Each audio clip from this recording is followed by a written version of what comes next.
রমজান মাসে আল্লাহর কাছ থেকে মাগফিরাত লাভের জন্য সবচেয়ে বেশি গুরুত্ব দেওয়া উচিত তাকওয়া চর্চার ব্যাপারে। তাকওয়া চর্চা হলো রমজান মাসে সকল প্রকার গুনাহ থেকে বেঁচে থাকার সংগ্রাম করা, আল্লাহ ভীতির চেতনা থেকে।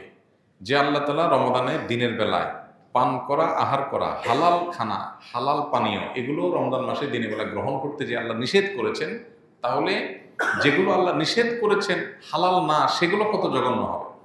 অতএব রমজান মাসে আমি সকল প্রকার গুনাহ থেকে, সকল প্রকার হারাম থেকে বেঁচে থাকার চেষ্টা করব। দ্বিতীয়ত, আল্লাহর কাছ থেকে গুনাহ মাফের জন্য রমজান মাসের যে সমস্ত আমলগুলো আছে, সে আমলগুলোকে আমরা খুঁটে খুঁটে করার চেষ্টা করব।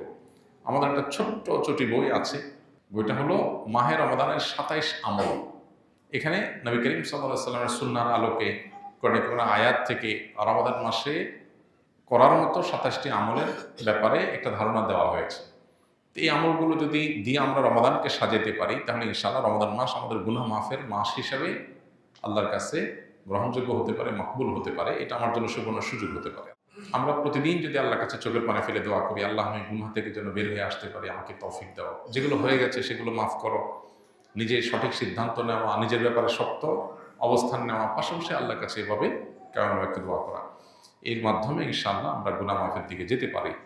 দান করার মাধ্যমে আল্লাহ সন্তুষ্টি পেতে পারি। এর সাথে সামনের ভিতরে এগুলো সবই আছে।